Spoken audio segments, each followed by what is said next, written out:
Shalom. Apostle Tahar coming back at you with this truth, giving all praise to Yahweh Shem Yahushai. What I'm going to do is I'm going to go in. I'm going to see, I don't know how long this is going to be. We just go with the spirit. Anyway, this is on, I put a video up the other day, yesterday actually, on the new moon, which comes in on May 25th at evening.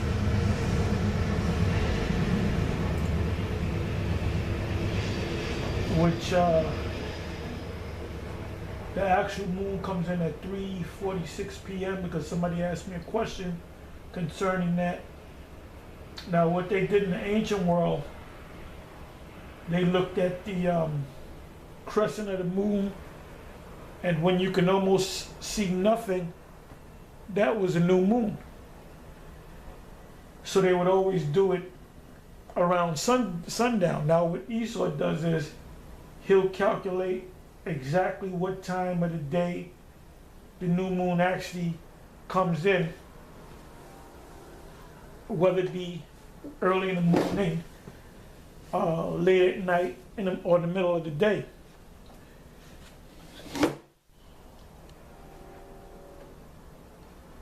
But I mean, that's what they did in the ancient world. They followed that crescent, and that was a new moon. So now, according to this calendar, the new moon, or if you go to a lunar calendar, you would find that the new moon would have to come in at Thursday, May 25th, 2017. The sun comes up at 5:31 p.m. The sun goes down, and the sun sets at 8:15 p.m. or 5:31 a.m. and sets at 8:15 p.m. So that's why we know that the new moon comes in Thursday that night instead of Wednesday night. Now, another person made a statement in the form of a question concerning, he said that he quoted somebody that said that the new moon's coming on the 2nd, the 8th, was the 15th and the 29th.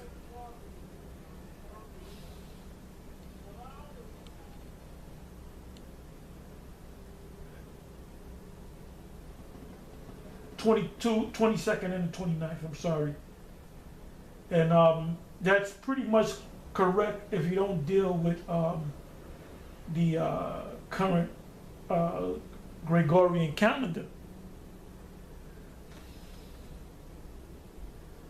And sometimes it's hard to keep up because you got the Gregorian calendar, which is the current calendar that people use today here in the States and actually around the world. Everything done based upon this calendar. I mean, they have their own days, but they deal with the stock market. So they're looking at this calendar here in America. And the world goes by 2017, which 2017 is considered the year of our Lord. So every nation goes by that calendar, even though they have their own ancient calendars. When they do business and everything, everyday life, they deal with, that calendar. Basically, the Gregorian calendar is pretty much a world calendar. Anyway, I'm going to get into the new moon and the Sabbath, because people get confused about the Sabbath. You got most of these camps that teach that the Sabbath comes in on Friday sundown to Saturday sundown, and they do it based upon this current calendar. They'll take a calendar, and here comes Friday. When the sun goes down, we got to keep the Sabbath.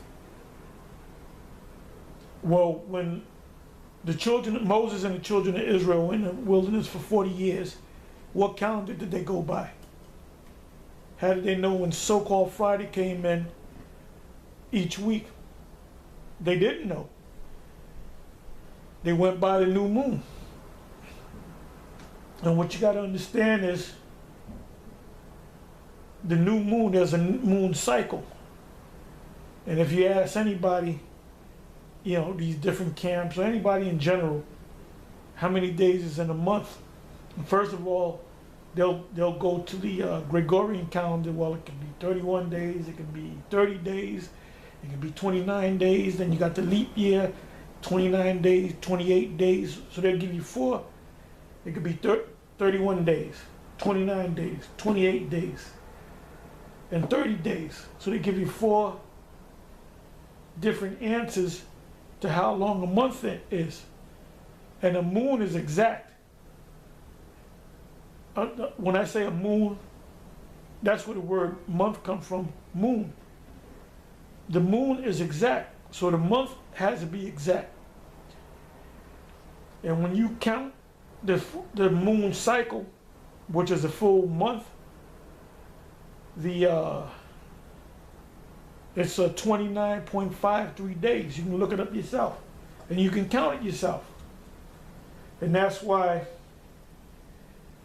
the moon sometimes, according to Esau's calculation, the exact calculation, it could be 3 in the afternoon, it could be 8 in the morning, it could be 9 at night, it could be at any time. If you do that study and that research. So now coming back to my question of Moses and the children of Israel in the wilderness, which Moses didn't see the promised land.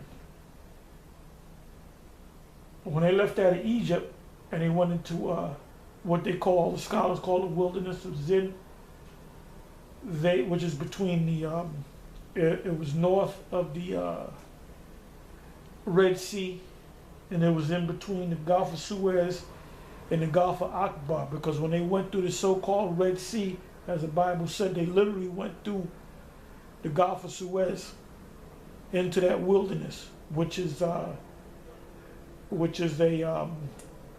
you know, you have the Gulf of Suez, and you have the Gulf of Akbar, and then below that, which joins into the Red Sea. So now that would be called a peninsula, because look up the word peninsula. It's a body of land covered by waters on really three sides, like Florida.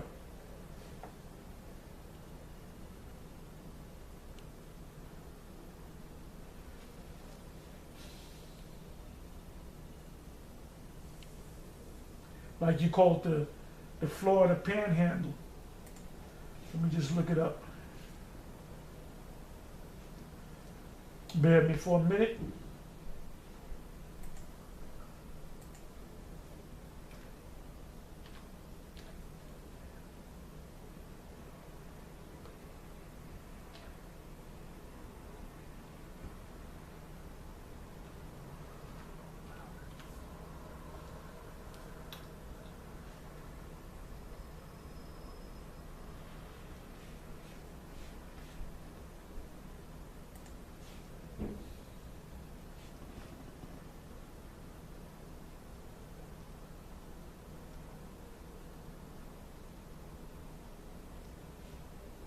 Okay, peninsula, a piece of land almost surrounded by water or projecting out into a body of water.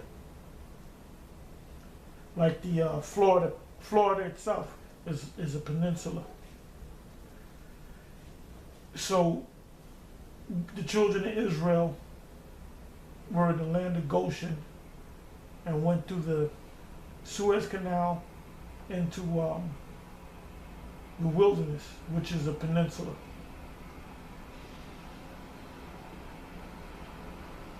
Now, when they were out there for 40 years, when Moses gave them the law, statutes, and commandments, he gave them He gave them, you know, the high holy days, and the first high holy day, or I'll say the first holiday would be the Sabbath. So every high day that we followed was based upon the new moon.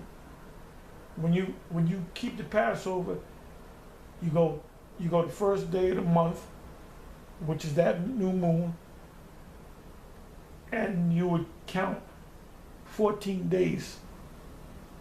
And on that 14th day evening, which is the beginning of the 15th day, that's your Passover. Same thing with the Feast of Tabernacles. Same thing with the memorial of blowing of the trumpet. Memorial of blowing of the trumpet was the 7th month on the actual new moon. That would be your memorial of blowing of the trumpets. So now let me go to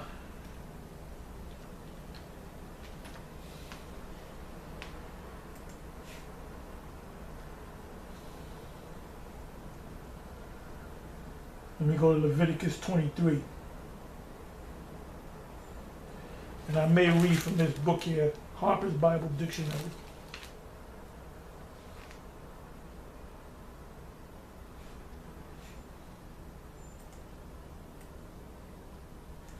Okay, Leviticus 23:1. And Yahweh, because the word there is Yahweh. Let's find out.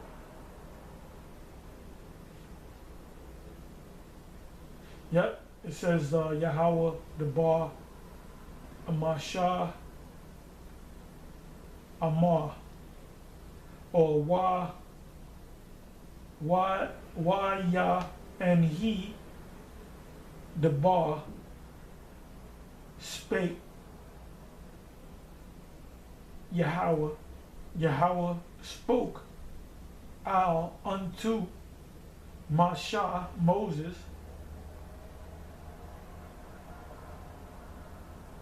La Amar, to say.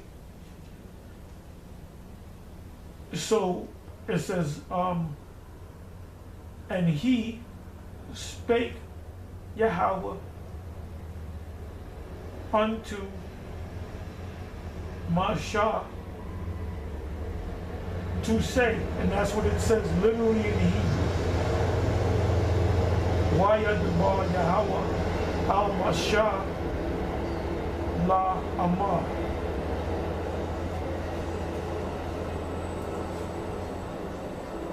So this is the Most High, the Supreme Yahweh, I would say, giving Moses the laws to give to the children of Israel, which we keep to this day. It says, speak unto the children of Israel. Now the word there, children, and Apostle Gabar always points this out, the word there is actually sons. Okay, it says the bar, bun is son. It should say in the blue letters, it should say bun yum, which is plural. The bar, bun, or bun yum, Yasha Allah, which is Israel, which literally means the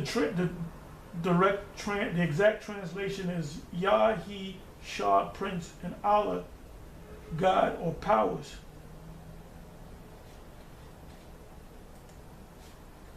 So it says, speak unto the children of Israel, and say unto them concerning the feast of Yahweh, which ye shall proclaim to be holy convocations. Even these are my feasts. It says 6 days shall work be done, but the 7th day is the Sabbath of rest. So what starting point was that? Did the Lord say, Moses, here's a calendar that I got from a pharmacy, and you nail it up on a tree, and you peel back them pages, and you got January, February, March, April, and then you see it says Friday, which that's the seventh day, or Saturday is the seventh day. So that Friday, he didn't do that. He didn't do that. And somebody please give me the evidence that the Most High gave Moses a calendar that he got out of a pharmacy or a 7-Eleven or a dollar store.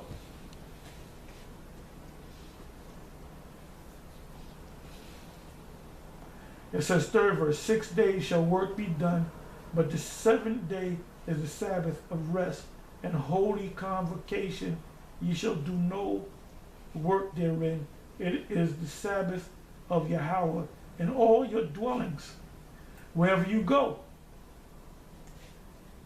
These are the feasts of Yahweh, even holy convocations, which ye shall proclaim in their seasons.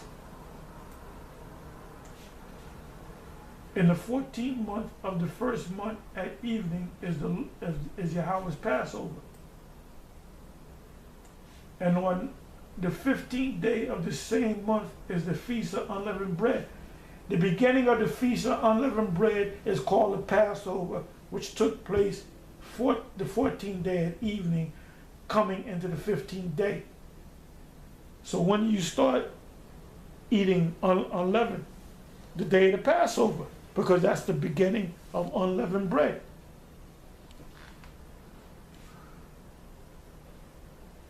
It says 7 days ye shall eat unleavened bread.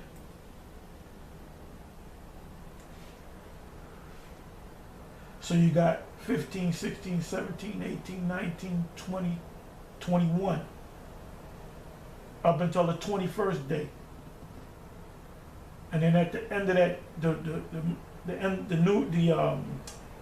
the sun going down on that day that's when you can start eating leaven again. It says, in the first day ye shall have an holy convocation, which is a high day, which falls on an actual Sabbath.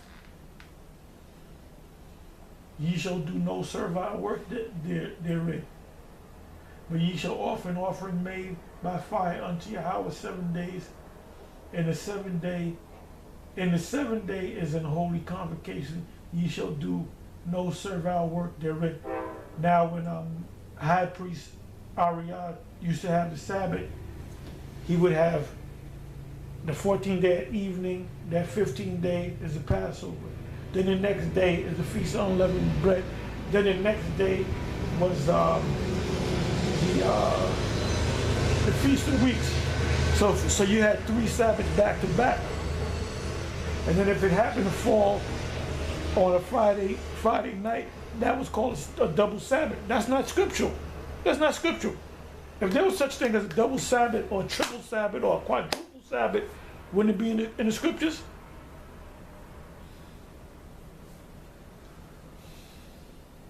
The new moon is a Sabbath.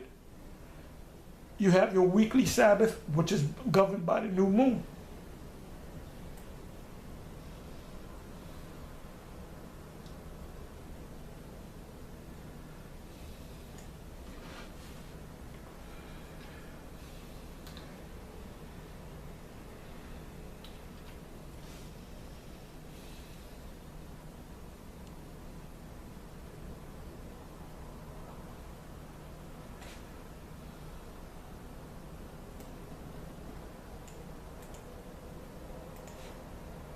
Bear with me for 1 minute.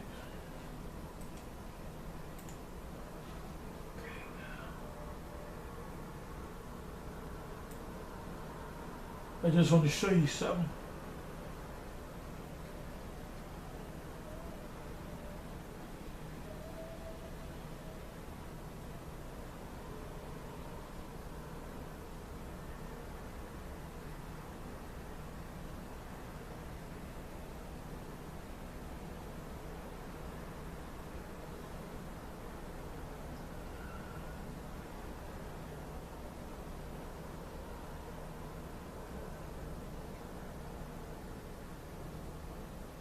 Okay, I think I have it.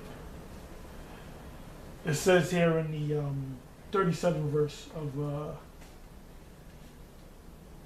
Leviticus, which ye shall proclaim to be holy convocations, to offer an offering made by fire unto Yahweh, a burnt offering and a meat offering, a sacrifice and drink offering, everything upon his day. Now it says 38th verse, beside the Sabbaths of Yahweh, and beside your gifts, and beside all your vows, and beside all your free will offerings, which ye give unto Yahweh. So the first line in the 38th verse, he mentioned all the feasts, right? And then he says, beside the Sabbaths of Yahweh, and beside your gifts. Because it says 3 times in a year shall all the men of Israel shall not come empty-handed. The Passover, the Feast of Tabernacle, and the Feast of Weeks. That's why when you go to Acts, the 2nd chapter, it tells you about the devout men came from various countries. These were actually Israelites, and they say, oh, those are people of another nation. No, they were people that were born in other nations, but those people were Israelites. So he ran down all your high holy days, and he said in the 38th verse, beside the Sabbaths of Yahweh, and beside your gifts, and beside all your vows, and beside all your free will offerings, which ye give unto Yahweh. Because you don't give on the Passover and they say, oh, this is also my gift or my free will offering. No, that's separate. The Sabbath was separate from the Passover, even though it fell on the Sabbath. All right? But it wasn't no double Sabbath, it was just a Sabbath. It happened to fall on the Sabbath. Because after the Passover week, as we call it, you still had to keep your Sabbaths. And you didn't have to keep, well, the Sabbaths are going to come into play whether you have a high holy day that falls on the Sabbath or not. I mentioned the Passover, which falls on the Sabbath. 14 days at evening is your regular Sabbath. A month after that, the second month, or the second new moon, your Sabbath came in on the 14th day at evening. All right, the memorial blowing of the trumpets came on the new moon, which is a Sabbath. That following month, that eighth month, or that eighth moon, the first day of that month was still a Sabbath, which is a new moon. And then you count 6 days you worked, and on the 7th day, that was your regular Sabbath. And then you knew you had high holy days coming up. So, this is not difficult. If you do the study. See, a lot of you don't study. Anyway, I was going to go into this book, but I really don't have to. But I'm going to read a little from it. It says, of feasts and festivals, the Pentateuch, which is the Torah, prescribed the observance of several recurring festal or feastal or otherwise positive religious occasions. Every 7th day was to be set apart as a Sabbath on which no work was to be performed. And that's in Exodus 20, verses 8 to 11. I'm not going to read it. Deuteronomy 5, verses 12 to 15. And every 7th year, sabbatical year, that's also known as your year of release. Israelite slaves were to be released. Exodus 21, verses 2 to 6, Deuteronomy 15, verses 12 to 18. land was to lie fallow. See, Esau calls himself Christians, right? These Edomites, they call themselves believing in the Most High, believing in God, but they don't abide by these laws. That's why you have this situation, this unemployment situation, you know, this $20 trillion in debt. Really, it's more like, I got to go back and look. It's more like anywhere from 100 to 200 trillion dollars of debt, because you have what's called future debt, which is liability. You know, your Medicaid, your food stamps, your whatever ever entitlements that you give. So they're at the point now where they're ready to default, because this is a debt-based system. Now the elite that set this whole thing out, they claim to be either Jews or Christians, right? So if you call yourself a Jew or a Christian, you're supposed to follow all the laws of the Torah. So there's a law on the year of release. There's also, which is every 7 years. And if you had a Hebrew slave, you would let that slave go free. And that's how a young man, let's say the man was 12 years old. He left his parents, could have been 15 years old, 12 years old. He left his parents and worked under another Hebrew that might have been rich, and he worked for him for 7 years. And after that 7-year period, when he let him go, he gave him great substance so he can be rich and he can have his own servants. So every Israelite son, when they were, let's say they started at 12, right? At 19 years old, they were well off. And that was a perfect system. And that's if a Hebrew had another Hebrew as a servant. You read the story about Jacob. You know, Jacob worked 7 years to get Rebecca, and at the end of the 7 years, when he went to lay down with Rebecca, he found out it was Leah, and his heart was more towards Leah than it was obvious. She could have been more beautiful, more prettier than Leah, or the chemistry was there, you know. I mean, you can read it for yourself. You read into it. You know, it was obvious that he had more feelings for Rebecca. And what happened when he laid down to go and lay with Rebecca? He realized it was Leah. The father said, well, look, our custom, which is a custom is a law. It could be an unwritten law that the oldest daughter has to be given away first.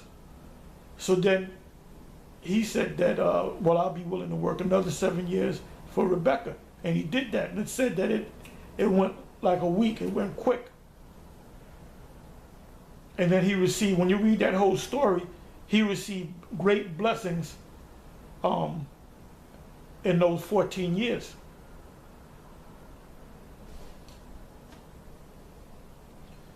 Like I said, if Esau was to follow these laws, you wouldn't have this debt problem. But they're not the chosen people of the Most High. This place is a mess.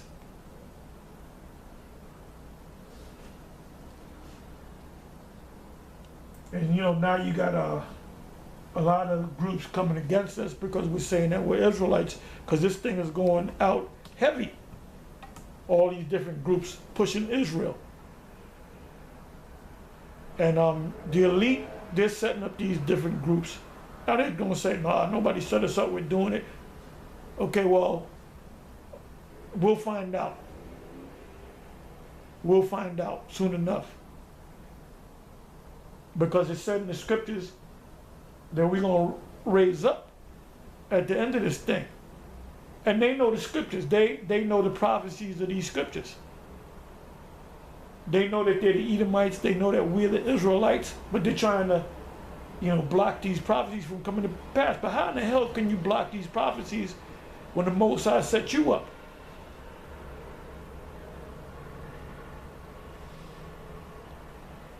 Anyway, I'm gonna close. I don't want to be here all night. It was just basically a quick video. And what you could do is, you can ask your questions or give your comments or your scriptures, because a lot of these things that I said, a lot of scriptures came to mind. A whole lot of when you hit one scripture or read one scripture and you explain it, other scriptures come to mind. Like I said about a minute ago, how the prophecies coming to pass at Israel rising, a whole bunch of scriptures came to mind. Psalms 50 and 16, starting from the 16th verse. Ezekiel 37, starting from the first verse. Revelation 11. There's all kind of scriptures that come to pass. That we're gonna come out of this thing. We're gonna wake up to the fact that we're Israel. Isaiah the 19th chapter. So you can't stop the Most High's plan. This is his plan. You're part of his plan. You're here because, I'm talking about Esau, you're here because the Most High set you up. And he put you in the power seat that you're in. And now you're about to lose your power seat, and we're going to be sitting in the power seat. And you really can't get mad at it, because this is the Most High's plan. You're not over the Most High. The Most High made you. Read Romans the 9th chapter. It's talking about how the Most High set you up over us, and how we're going to be up over you. Anyway, with that, I'm going to say shalom.